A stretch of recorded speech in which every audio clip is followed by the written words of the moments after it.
ఆంధ్రప్రదేశ్ ప్రభుత్వం తెలుగు సినిమా పరిశ్రమ మధ్య చిచ్చు రాజుకుంది. ఇప్పటివరకు వాళ్ళు, వీళ్ళు లేదా తెలంగాణతో ఉన్నటువంటి సమస్యలు, తెలంగాణ రాష్ట్రంలో ఎదురైనటువంటి ఇబ్బందులు వీటి గురించి మాత్రమే మాట్లాడారు. గతంలో ఉన్నటువంటి పరిస్థితులకి వీటికన్నిటికీ భిన్నమైనటువంటి వాతావరణం ఇప్పుడు ఏర్పడింది. ఇండస్ట్రీ నుంచి ఒక పెద్ద పొజిషన్‌లో డిప్యూటీ సీఎం హోదాలో ఉన్నటువంటి పవన్ కళ్యాణ్ మనోభావాలే గాయపడినటువంటి పరిస్థితి. ఆయన ఒక సుదీర్ఘమైనటువంటి లేఖ రాశారు సినిమా ఇండస్ట్రీని ఉద్దేశించి.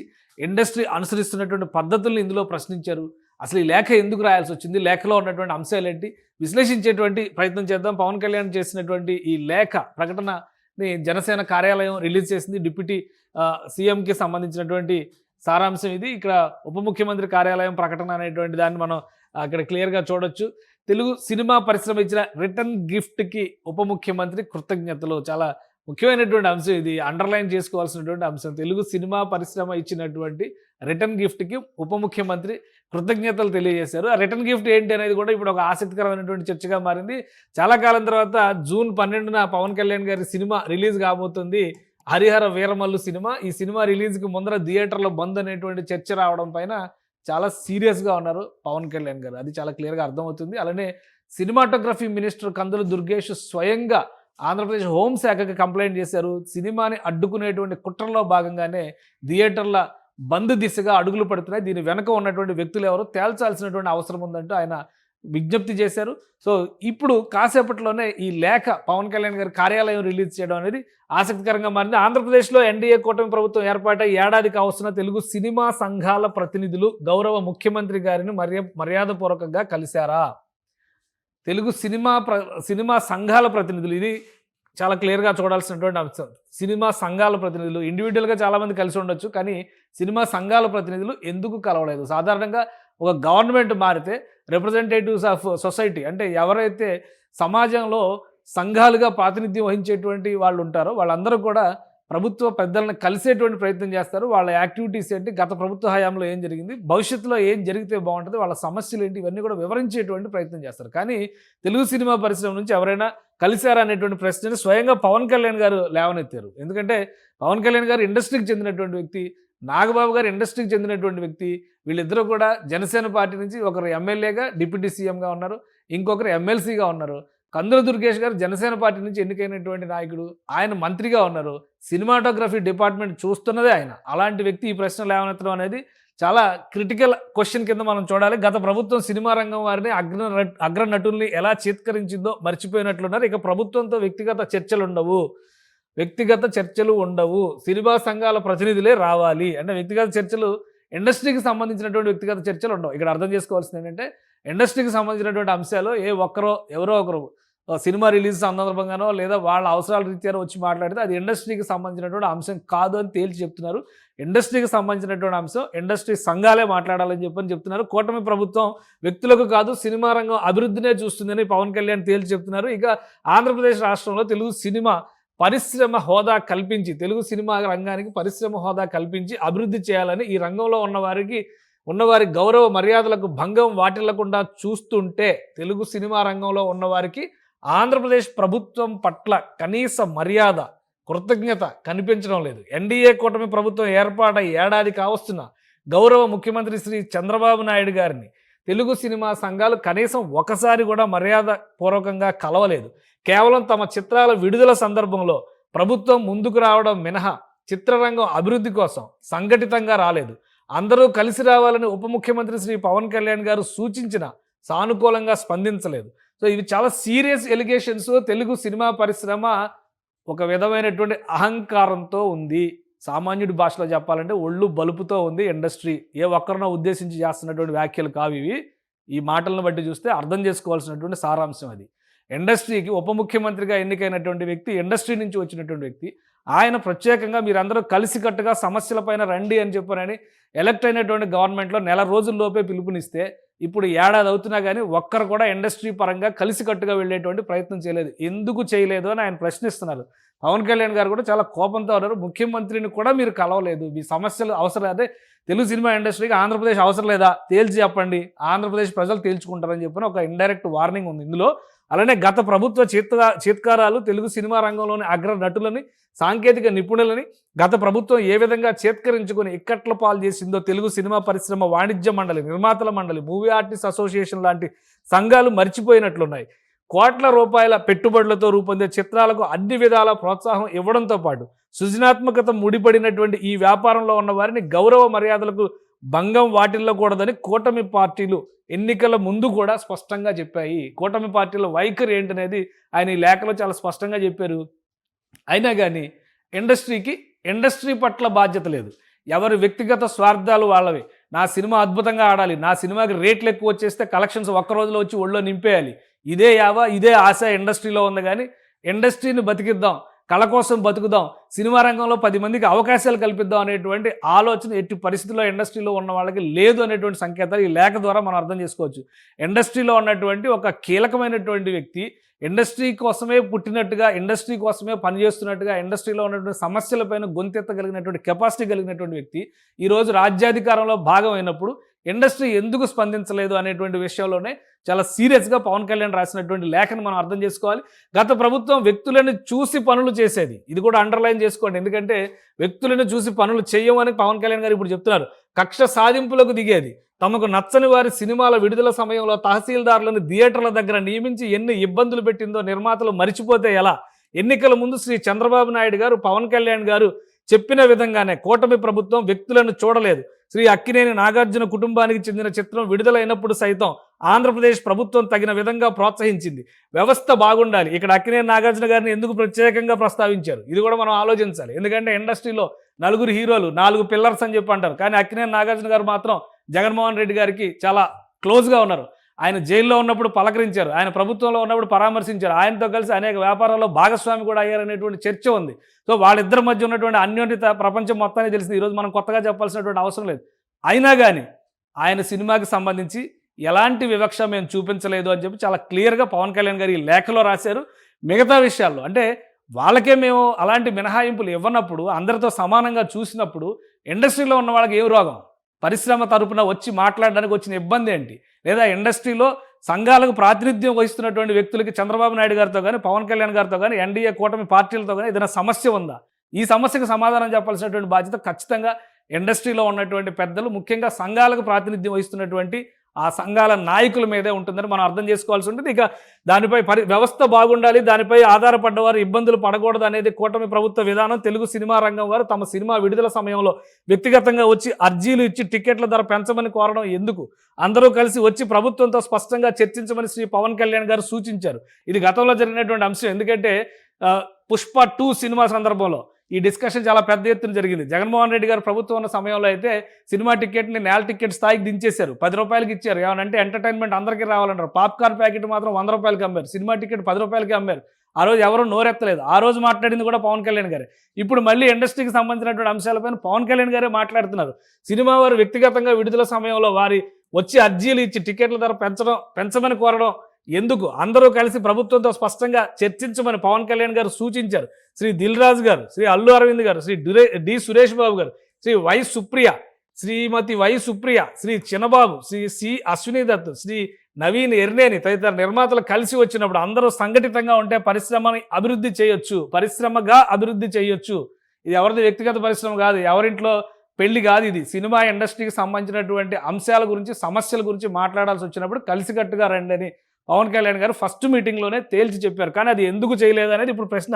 అయినప్పటికీ ఎవరికి వారు వ్యక్తిగతంగా వచ్చి తమ సినిమాలకు టికెట్ల ధరలు పెంచమని సినిమాటోగ్రఫీ శాఖకి అర్జీలు ఇస్తూ వచ్చారు. ప్రభుత్వం సానుకూలంగా స్పందిస్తూనే ఉంది. అంటే దీనికి కూడా సానుకూలంగా ప్రభుత్వం స్పందించింది, కానీ ఇండస్ట్రీ మాత్రం స్పందించలేదు. ఇది ఇక్కడ ఎలిగేషన్. పవన్ కళ్యాణ్ గారు దీన్ని చాలా సీరియస్గా తీసుకున్నట్టుంది. అలానే రిటర్న్ గిఫ్ట్ స్వీకారం. రిటర్న్ గిఫ్ట్ ఏంటి? పవన్ కళ్యాణ్ గారు సినిమా రిలీజ్ అవుతుంటే థియేటర్లు బంద్ అని చెప్పని ఎజెండా పెట్టడం, హడావుడిగా మీటింగ్ పెట్టి ఎవరికి వాళ్ళు నిర్ణయం తీసుకొని 1వ తేదీ నుంచి థియేటర్ల బంద్ అనౌన్స్మెంట్ వచ్చేసింది. కానీ ఎప్పుడైతే సినిమాకి సంబంధించి కానీ, ఈ నిర్ణయాలకు సంబంధించి కానీ ఆంధ్రప్రదేశ్ ప్రభుత్వం సీరియస్గా ఉందన్న విషయం తెలిసిందో ఆ క్షణంలో ఫిలిం ఛాంబర్లో ఉన్నటువంటి అన్ని సెక్టార్లకు సంబంధించినటువంటి నేతలు మీటింగ్ అయ్యారు.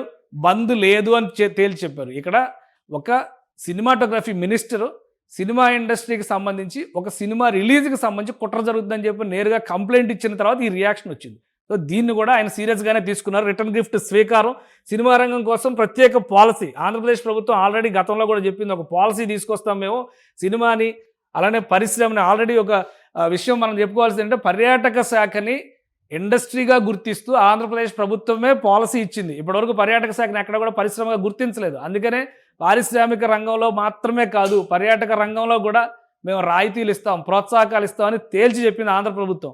అదే తరహాలో ఇప్పుడు ఆంధ్రప్రదేశ్ ప్రభుత్వం మరొక విషయాన్ని కూడా తేల్చి చెప్పింది, సినిమా రంగానికి ఒక పాలసీ తీసుకొస్తామని. సినిమా రంగానికి పరిశ్రమ హోదా ఇచ్చేందుకు ఆలోచనలు చేస్తున్న శ్రీ పవన్ కళ్యాణ్ గారికి తెలుగు సినిమాకి సంబంధించిన కొందరు ఇచ్చిన రిటర్న్ గిఫ్ట్ను కూడా తగిన విధంగానే స్వీకరించాలని ఉప ముఖ్యమంత్రి పవన్ కళ్యాణ్ గారు నిర్ణయించుకున్నారు. సో చూడండి బాబు, మీ పరిస్థితి ఏంటి అనేది ఆలోచించుకోండి. ఎందుకంటే సినిమా ఇండస్ట్రీ ఏమీ గుడ్లు పెట్టడంలా పెరుగుతాయి కాబట్టి, ఆ గుడ్లు పెరిగిన తర్వాత ఎవరికాళ్ళు పంచుకోవడానికి, వండుకోవడానికి. సినిమా ఇండస్ట్రీనే ప్రజలు పెట్టిన దుడ్లు లాక్కునేటువంటి ప్రయత్నం చేస్తుంది.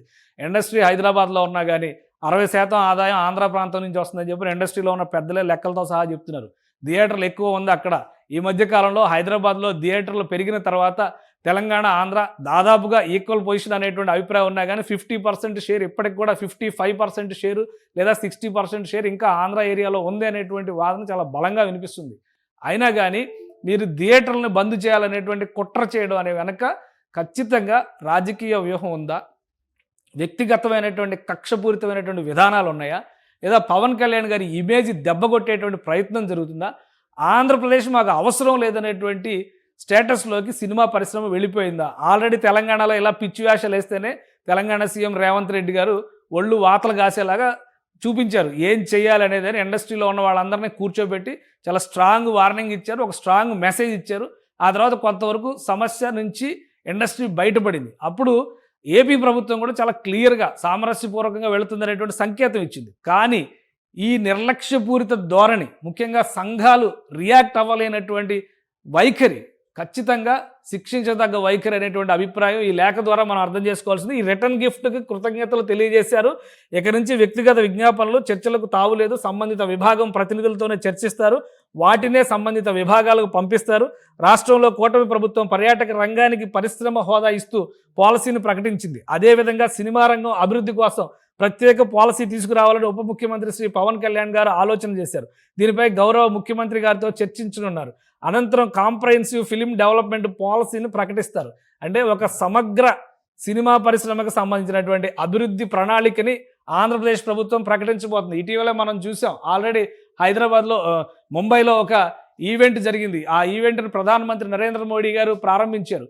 ఆ సందర్భంలో ఎంటర్టైన్మెంట్ సిటీని అమరావతిలో ఒక భాగం చేస్తామనేటువంటి ప్రకటన ఆంధ్రప్రదేశ్ ప్రభుత్వం చేసింది. దానికి సంబంధించినటువంటి అగ్రిమెంట్స్ కూడా చేసుకున్నారు. సో కొన్ని కంపెనీలు కూడా వస్తున్నాయి. క్రియేట్ ఏషియా అనేటువంటి కంపెనీతో అగ్రిమెంట్ కూడా జరిగింది. ఇవన్నీ కూడా మేము ప్లానింగ్ చేస్తుంటే మీరు ఇలాంటి వేషాలు వేస్తున్నారనేటువంటిది థియేటర్ల ఆదాయం పైన కూడా ఆరా తీయబోతున్నారు. పవన్ కళ్యాణ్ గారు క్లియర్గా చెప్పింది ఏంటంటే, ఉప ముఖ్యమంత్రి పవన్ కళ్యాణ్ గారి పర్యవేక్షణలో సంబంధిత శాఖలతో సినిమా రంగం అభివృద్ధిపై ఇప్పటికే కొన్ని చర్చలు చేశారు. ఇందులో ఎగ్జిబిటర్లు, పంపిణీదారులు ఒక గ్రూపుగా ఏర్పాటు చేస్తున్న వ్యవహారాలతో పాటు ప్రేక్షకులు వెచ్చిస్తున్న మొత్తాలు, అందుకు అనుగుణంగా అతను పొందుతున్నటువంటి సౌకర్యాలు ఎలా ఉన్నాయి తదితర అంశాలని ఇప్పటికే చర్చించారు. సో ఇది ఒకసారి అండర్లైన్ చేసుకోవాల్సినటువంటి అంశం అనమాట. ఎందుకంటే ప్రేక్షకులు చెల్లిస్తున్నటువంటి మొత్తాలు, అతను పొందుతున్నటువంటి సౌకర్యాలు, ఖచ్చితంగా పవన్ కళ్యాణ్ గారు సినిమా టిక్కెట్ల విషయంలో ఎలాంటి వైఖరి తీసుకున్నా, థియేటర్లలో పాప్కార్న్ రేట్లు కనుక తగ్గిస్తే ఖచ్చితంగా సినిమా ప్రేక్షకులకు ఆయన దేవుడైపోతారు. టికెట్ 200 రూపాయలు ఉంటే పాప్కార్న్ 350 రూపాయలు ఉంటుంది. ఇదేం దరిద్రం అర్థం కాదు. చాలామంది చాలా సందర్భాల్లో మీడియాలో కూడా దీని మీద విపరీతమైనటువంటి వైరల్స్, ట్రోల్స్ వచ్చినాయి. ఆ థియేటర్లు ఎవరి కంట్రోల్లో ఉన్నాయి, ఇవి అమ్మేవాళ్ళు ఎవరు, టికెట్ 200 రూపాయలకి అమ్ముతుంటే ఇవి మాత్రం 350 రూపాయలకి ఎందుకు అమ్ముతున్నారనే ప్రశ్న ఎవరూ ఉపయోగించరు. పైగా థియేటర్లకు ప్రేక్షకుడు థియేటర్కి రాకపోతే ఏదో పాపం చేసినట్టుగా, వీళ్ళకి చెల్లించాల్సిన తిరుపతి హుండీలో డబ్బులు వేయడం మర్చిపోయినట్టు. తిరుపతి హుండీకి తిరుపతి వెళ్తే భక్తితో వెళ్తారు, హుండీలో వేయాలనుకున్న వాళ్ళు వేస్తారు, మొక్కులు ఉన్నవాళ్ళు వేస్తారు, వేయకపోతే ఏం క్రైమ్ కాదు.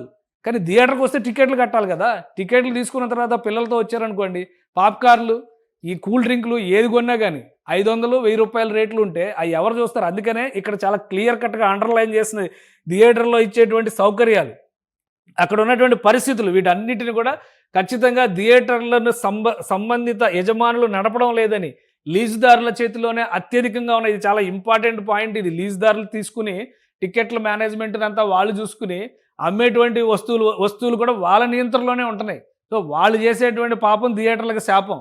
అందువలనే సినిమా ప్రేక్షకులు థియేటర్‌కి రాకుండా ఒక నెల రోజులు వెయిట్ చేస్తే ఓటీటీలో వస్తాయి కదా అని చెప్పనే పరిస్థితి ఈరోజు తెలుగు సినిమా పరిశ్రమకి ప్రపంచ స్థాయిలో ఎక్కడా ఉండదు. తెలుగు సినిమా పరిశ్రమకు మాత్రమే వచ్చింది. ఎందుకంటే ఇతర రాష్ట్రాల్లో కూడా పాప్‌కార్న్ రేట్లపైన వాటిలపైన ఒక క్లారిటీ నియంత్రణ ఉంది. కానీ తెలుగు సినిమాకి సంబంధించినటువంటి నియంత్రణ 2 తెలుగు రాష్ట్రాల్లో కూడా అదే పరిస్థితి ఉంది. సో ఇది ఆలోచించుకోవాల్సినటువంటి అంశం. లీజుదారుల చేతుల్లోనే అత్యధికంగా ఉన్నాయని అధికారులు తెలిపారు. అయితే లీజుదారుల నుంచి పన్ను సక్రమంగా వస్తుందా లేదా? వివిధ చిత్రాలకు ధరలు పెంచినప్పుడు ఆ మేరకు పన్ను ఆదాయం పెరిగిందా లేదా అని కూడా పన్నుల విభాగం పరిశీలన చేయాలని దిశానిర్దేశం చేశారు. రాయలసీమ జిల్లాలో థియేటర్ల నుంచి వచ్చే ఆదాయం పైన ఈ సందర్భంగా చర్చించారు. టికెట్ సేల్కి వచ్చే పన్నుకి అంతరం ఏ మేరకు ఉందో చూడాలని నిర్ణయించారు. అదేవిధంగా రాష్ట్ర వ్యాప్తంగా ఉన్న సినిమా హాళ్లలో పారిశుద్ధ్య పరిస్థితుల గురించి కూడా స్థానిక సంస్థల ద్వారా పర్యవేక్షించనున్నారు. ప్రేక్షకుల నుంచి ప్రభుత్వానికి తరచూ వస్తున్న ఫిర్యాదుల్లో సినిమా హాళ్లలో తినుబండారాలు, పానీయాల ధరలు, ఈ దరిద్రాన్ని వదిలించిన మహాప్రభు పవన్ కళ్యాణ్ గారికి సినిమా ప్రేక్షకులందరూ కూడా ప్రతి థియేటర్ ముందు ఫోటో కట్టి ఖచ్చితంగా పాలాభిషేకం చేస్తారు, కొబ్బరికాయలు కూడా కొడతారు. ఎందుకంటే సినిమాకి వెళ్ళడం కంటే అక్కడ అమ్మేటువంటి తినుబండారాల రేట్లు ఒళ్ళు గగురు పొడిచేటువంటి రేట్లు ఉన్నాయి. ఆ థియేటర్కి ఒక 10 టికెట్ల రేటుతో సమానం ఉండేటువంటివి కూడా కొన్ని చోట్ల అమ్ముతున్నారు. కాబట్టి అందులో ఇచ్చే క్వాలిటీ ఏంటి, కంటెంట్ స్థాయి ఎంత, దానికి ఎంత రేట్ వేస్తున్నారు, వీటన్నిటి మీద కూడా ఒక స్పష్టమైనటువంటి విధానం ఖచ్చితంగా ఉండి తీరాలి. ఆ పాలసీ కానీ తీసుకొస్తే ఖచ్చితంగా తెలంగాణలో కూడా అమలు చేసేటువంటి పరిస్థితి ఉంటుంది. ఎందుకంటే తెలంగాణలోనే అదే పరిస్థితి, ఆంధ్రప్రదేశ్లోనే అదే పరిస్థితి. తినుబండారాల విషయంలో మాత్రం విపరీతమైనటువంటి కంప్లైంట్ ఉంది ప్రేక్షకుల నుంచి. సో దీనిపైన చర్యలు తీసుకోండి. ఇక అత్యధికంగా ధరలు అత్యధికంగా ఉండడం, మంచినీళ్ళ సదుపాయం కూడా సక్రమంగా లేకపోవడం, ½ లీటర్ బాటిల్ని 60 రూపాయలకు అమ్ముతున్నారు పవన్ కళ్యాణ్ గారు సినిమా థియేటర్లో. మహానుభావులు టికెట్కి 250 రూపాయలు, 200 నుంచి 250 రూపాయలు పెట్టినా కానీ పాప్కార్న్ డబ్బాకి 350 రూపాయలు పెట్టాలి. ½ లీటర్ వాటర్ బాటిల్కి 60 రూపాయలు అమ్ముతున్నారు. 10 రూపాయలకి అమ్మాల్సినటువంటి బాటిల్ అది మార్కెట్లో. థియేటర్లో మాత్రం 60 రూపాయలు. అందులో ఏమన్నా అమృతం పోసి అమ్ముతారా? అదే వాటర్ కదా, అదే బాటిల్ బయట ఎంత ఉంటుంది? కానీ అక్కడ మాత్రం 60 రూపాయలే. మళ్ళీ చిన్నపిల్లలు ఉంటే కూడా బయట నుంచి వాటర్ బాటిల్స్ అలౌ చేయనటువంటి పరిస్థితి ఉంది. ఈ దరిద్రం సినిమా థియేటర్లో మాత్రమే ఉంది. మంచినీళ్ళు ఇవ్వనటువంటి పరిస్థితి ఎక్కడా ఉండదు. మంచినీళ్ళ బాటిల్ సొంతంగా తీసుకెళ్తే కూడా దాన్ని కంట్రోల్ చేస్తున్నటువంటి పరిస్థితి ఉంది. సో వీటిపైన ఎప్పటికప్పుడు పర్యవేక్షణ చేయనున్నారు. ఈ మేరకు తూనికలు, కొలతల శాఖల అధికారులు ఫుడ్ ఇన్స్పెక్టర్స్తో తనిఖీలు చేయించడం ద్వారా ప్రేక్షకులకు మెరుగైన సేవలు అందనున్నాయి. ఈ అంశాలపై ఉప ముఖ్యమంత్రి పవన్ కళ్యాణ్ గారు, పౌర సరఫరాల శాఖ మంత్రి శ్రీ నాదెండ్ల మనోహర్ గారితో, సినిమాటోగ్రఫీ మంత్రి కందుల దుర్గేష్ గారితో పాటు హోంశాఖ, వాణిజ్య పనులు, రెవెన్యూ శాఖల మంత్రులతో త్వరలో చర్చిస్తారు. ఈ 3 శాఖలు కీలకమైనటువంటి థియేటర్లకు సంబంధించి కానీ, తినుబండారాలకు సంబంధించి కానీ ఆ శాఖలన్నీ కూడా పవన్ కళ్యాణ్ గారి డిపార్ట్మెంట్స్, జనసేన పార్టీ కంట్రోల్లో ఉన్నటువంటి శాఖలు. కాబట్టి ఖచ్చితంగా దీనిపైన గట్టి నిర్ణయం తీసుకోవాల్సినటువంటి అవసరం ఉంది. అలానే రాష్ట్రంలో మల్టీప్లెక్స్ల పైన కూడా ఒక ఫోకస్ పెట్టబోతుంది. మల్టీప్లెక్స్లు ఎన్ని ఉన్నాయి రాష్ట్రంలో, ఈ సినిమా హాల్స్ ఎన్ని ఉన్నాయో తెలియజేయాలి, మల్టీప్లెక్స్ స్థాయి సినిమా హాల్ ఎన్ని ఉన్నాయో తెలియజేయాలి. సినిమాటోగ్రఫీ ద్వారా అధికారులు నివేదిక అడిగింది. కొన్ని పట్టణాల్లో సింగిల్ థియేటర్లను కూడా 2-3 స్క్రీన్స్గా విభజించి, ఇది దొంగ పనులు అనమాట ఇవన్నీ కూడా. ఒక థియేటర్ ఉన్నదాన్ని 3 స్క్రీన్లుగా విభజించి అఫీషియల్గా మాత్రం ఒకటే థియేటర్ కింద ఉంటుంది, లోపల మాత్రం 3 స్క్రీన్లో సినిమాలు వేసేటువంటి పరిస్థితి ఉంటుంది. సో నడుపుతున్నారు. వాటిలో టికెట్ ధరలు, సింగిల్ థియేటర్ టికెట్ ధరలకు ఏమైనా వ్యత్యాసం ఉందా, కౌంటర్లో ఏ ధరకు అమ్ముతున్నారో ఆరా తీస్తున్నారు. విజయవాడ, విశాఖపట్నం, నెల్లూరు, రాజమహేంద్రవరం, గుంటూరు, కాకినాడ, తిరుపతి తదితర నగరాల్లో ఉన్న మల్టీప్లెక్స్ల నిర్వహణ, వాటిలోని టికెట్ ధరలు, ఆహార పదార్థాల ధరలపై కూడా దృష్టి సారిస్తారు. ఇది చాలా ముఖ్యమైనటువంటి అంశం. థియేటర్కి వెళ్ళేటువంటి ప్రతి ఒక్క వ్యక్తి అనుభవించేటువంటి సమస్య ఇది. దీనికి పరిష్కారం తీసుకొస్తే కనుక కూటమి ప్రభుత్వానికి కోటి దండాలు పెడతారు ప్రేక్షకులు. ఖచ్చితంగా చూడాల్సినటువంటి అంశం ఇది. పైగా హైదరాబాదు, వైజాగ్, విజయవాడ అంటే ఇంకా హైదరాబాదు, వైజాగ్ని కంపేర్ చేయొచ్చు, విజయవాడని కూడా కొంతవరకు కంపేర్ చేయొచ్చు. మిగతా నగరాల స్థాయిని బట్టి అక్కడ పెట్టేటువంటి ధరలు కానీ, తినుబండార ధరలు కానీ సామాన్యుడికి ఎట్టి పరిస్థితుల్లో అందుబాటులో ఉండవు. ఇది రాసి పెట్టుకోవాల్సినటువంటి అంశం. కాబట్టి దీని మీద ఖచ్చితంగా ఒక కఠినమైన నిర్ణయం ఆంధ్రప్రదేశ్ ప్రభుత్వం తీసుకోవాలి. పాలసీ పరంగా దీనికి ఒక ఆవిష్కారం తీసుకొచ్చేటువంటి ప్రయత్నం చేయాలి. దాన్ని అనుసరించే విధంగా, అమలు చేసే విధంగా తగిన వ్యవస్థలను పెట్టాలి. లేదంటే కనుక ప్రేక్షకులు అది సినిమాకి రారు. ఎందుకంటే నెల రోజులు అయితే ఓటీటీలో వస్తుంది, ఇంట్లో కూర్చొని చూడవచ్చు అందరూ కలిసి. ఏది అవసరం లేదు, ఇంట్లోనే పాప్కార్న్లు ఫ్రై చేసుకొని హ్యాపీగా తినొచ్చు. ఇక్కడికి వచ్చి చూడాల్సినటువంటి అవసరం లేదు. నెల రోజులు సినిమా చూడకపోతే చచ్చిపోతారా ప్రేక్షకులు? ఆ సినిమా చూడకపోతే ఏమన్నా గుండె చచ్చిపోతారా? కాదు కదా. కాబట్టి సినిమా అనేది ఒక ఎమోషన్. హీరోని బట్టి, హీరోయిన్స్ని బట్టి, కథను బట్టి, చేసేటువంటి డైరెక్టర్స్ని బట్టి, ఫస్ట్ డే ఈ సినిమా చూడాలనేటువంటి ఒక ఎమోషన్తో ప్రజలు కనెక్ట్ అవుతారు. దాన్ని కూడా ఎక్స్‌ప్లాయిటేషన్ కింద మార్చేసింది ఈ ఇండస్ట్రీలో ఉన్నటువంటి మాఫియా. కాబట్టి దానిపైన ఖచ్చితంగా చర్యలు తీసుకోవాలి. ఇక నైపుణ్యాల పెంపుతోనే పరిశ్రమగా అభివృద్ధి, కాంప్రహెన్సివ్ ఫిల్మ్ డెవలప్మెంట్ పాలసీ ద్వారా ఆంధ్రప్రదేశ్ రాష్ట్రంలో సినిమా రూపకల్పన నుంచి వాణిజ్యం వరకు 24 విభాగాల్లో పెంపుదల, 24 విభాగాల్లో నైపుణ్యాల పెంపుదల, అధునాతన సాంకేతిక వినియోగంపై ప్రత్యేక దృష్టి పెట్టాలని శ్రీ పవన్ కళ్యాణ్ గారు యోచిస్తున్నారు. సినిమా పరిశ్రమ హోదా కల్పించడంతోనే సరిపుచ్చకుండా యువతలోనూ ఇప్పటికే సినిమా రంగంలో ఉన్నవారికి ఎప్పటికప్పుడు నైపుణ్యాల అభివృద్ధి కోసం అవసరమైన శిబిరాలు, సెమినార్లు, సింపోజియమ్స్ లాంటివి ఆంధ్రప్రదేశ్లో విరివిగా నిర్వహిస్తారు. సినిమా రంగంలో స్టూడియో నుంచి సినిమా హాల్ వరకు ఉండేటువంటి విభాగాల్లో గుత్తాధిపత్యం కంటే ఎక్కువ మందికి అవకాశాలు కనిపిస్తేనే పెట్టుబడులు పెరిగి పరిశ్రమగా వృద్ధి చెందుతుంది. ఆ దిశగానే శ్రీ పవన్ కళ్యాణ్ గారు ఆలోచన చేశారు. కాంప్రహెన్సివ్ ఫిలిం డెవలప్మెంట్ పాలసీ ద్వారా ఆంధ్రప్రదేశ్ ప్రభుత్వం రాష్ట్రంలో సినిమా రంగంలో అభివృద్ధికి బాటలు వేస్తున్నారు. సో ఇది చాలా కీలకమైనటువంటి అంశాలని ఒక లేఖ రూపంలో పవన్ కళ్యాణ్ గారు విశ్లేషించారు. సినిమా రంగంలో ఉన్నటువంటి వాళ్ళు, ఇండస్ట్రీలో పెద్దలుగా చలామణి అవుతున్నటువంటి వాళ్ళందరూ కూడా ఆలోచించాల్సినటువంటిది పవన్ కళ్యాణ్ గారు ఈ లేఖలో లేవనెత్తినటువంటి, లేదా పవన్ కళ్యాణ్ గారి కార్యాలయం ఈ లేఖలో లేవనెత్తినటువంటి అంశాలన్నీ కూడా సామాన్యుడి ఆవేదనకి, ఆక్రందనకి ప్రతిరూపం. ఖచ్చితంగా ఇది అమలు చేసి తీరాల్సినటువంటి అంశాలు. ఇది అమలు చేస్తే కనుక ఖచ్చితంగా మీరు హీరోలు అని చెప్పి మీకు దండాలు పెట్టేటువంటి పరిస్థితి ఉంటుంది. ఎందుకంటే ప్రతి ఒక్కరూ ఫేస్ చేస్తున్నటువంటి అంశం. సినిమా ఇండస్ట్రీ ఆ నలుగురు మధ్యనే ఉందా, లేదా 4 కుటుంబాల మధ్య నలుగుతుందా? ఈ దరిద్రాలతో సామాన్యుడికి అసలు సంబంధమే లేదు. కానీ సినిమా ఇండస్ట్రీని డెమోక్రటైజ్ చేయండి, ప్రజాస్వామ్యీకరించండి, సినిమా రంగంలో అవకాశాలు వచ్చే విధంగా, పుష్కలమైనటువంటి ఆదాయ మార్గాలు పెరిగే విధంగా, అందులో ఆధారపడి ఉన్నటువంటి 24 క్రాఫ్ట్స్కి అవకాశాలు ఏ విధంగా కల్పించాలి, మా వాళ్ళు అనేటువంటి వాతావరణం లేకుండా అందరికీ అవకాశాలు వచ్చేలాగా ఇండస్ట్రీని ఎలా చేయాలి. అప్పుడు ఇండస్ట్రీలోకి 10 మంది వచ్చి పెట్టుబడులు పెడితే ఇండస్ట్రీలో అవకాశాలు పెరుగుతాయి, ఇండస్ట్రీలో వనరులు పెరుగుతాయి, వసతులు పెరుగుతాయి. దాంతోపాటు ప్రేక్షకుడు చూసేటువంటి, ఎందుకంటే సినిమా మేకింగ్ దగ్గర నుంచి సినిమా షోయింగ్ వరకు, సినిమా వ్యూయింగ్ వరకు ఎవరైతే ప్రేక్షకులు ఉంటారో వాళ్ళ ద్వారానే ఆదాయం వచ్చేది. సో దాన్ని కూడా మననంలో పెట్టుకొని, సో ఈ కార్యాలయం రాసినటువంటి లేఖలో అయితే సమగ్రమైనటువంటి అంశాలు ఉన్నాయి. సినిమా ఇండస్ట్రీ ఇప్పుడు ఆలోచించుకోవాలి. ఆంధ్రప్రదేశ్ ప్రభుత్వం ఒక చెయ్యి అందించేటువంటి ప్రయత్నం చేసింది. అందుకుంటారా లేదా? ఏడాది గడిచినటువంటి సందర్భంలో చాలా ఆవేశపూరితమైనటువంటి లేఖగా మనం దీన్ని పరిగణించాల్సి ఉంటుంది. ఇండస్ట్రీలో ఇంకా అదే పెత్తనం, లేదా ఇంకా అదే తరహా తీరు, మా గుత్తాధిపత్యం నడవాలనేటువంటి ధోరణి ఉంటే కనుక ఇండస్ట్రీ చచ్చిపోవడం ఖాయం. ఈ ఇండస్ట్రీతో సంబంధం లేకుండా ఆంధ్రప్రదేశ్లో మరో ఇండస్ట్రీ ఏర్పాటు చేసే దిశగా, ఎందుకంటే ఒక పెద్ద ఎంటర్టైన్మెంట్ సిటీకి ప్లాన్ చేస్తున్నారు. ఆంధ్రప్రదేశ్లో ఫిల్మ్ ఇండస్ట్రీకి సంబంధించినటువంటి ఇన్ఫ్రాస్ట్రక్చర్ డెవలప్మెంట్ పైన ఫోకస్ పెడతారు. పర్యాటక రంగంలో వివిధ స్థాయిల్లో ఇన్వెస్ట్మెంట్స్ తేవడం ద్వారా ఆంధ్రప్రదేశ్ కోస్టల్ బెల్ట్ మొత్తం కూడా అందమైనటువంటి బ్యూటిఫికేషన్, సీనరీస్ వైజ్గా కానీ, మేకింగ్ వైజ్గా కానీ మంచి మంచి లొకేషన్స్ సృష్టించేటువంటి ప్రయత్నం ఆంధ్రప్రదేశ్ ప్రభుత్వం చేస్తుంది. కాబట్టి వీళ్ళు రాకపోతే ఇంకా చాలా గొప్ప వాళ్ళని, దేశవ్యాప్తంగా ప్రపంచవ్యాప్తంగా ఉన్నటువంటి నిష్ణాతులను తీసుకొచ్చేటువంటి ప్రయత్నం ఏపీలో జరుగుతుంది. సో ఇది ఒక వార్నింగ్ లెటర్గా చూడాలి. ఇండస్ట్రీ ఏ విధంగా రియాక్ట్ అవుతుందో వేచి చూద్దాం. తప్పుల్ని సరి చేసుకుంటే కనుక, సవరించుకుంటే కనుక ఇండస్ట్రీకి భవిష్యత్తు ఉంటుంది.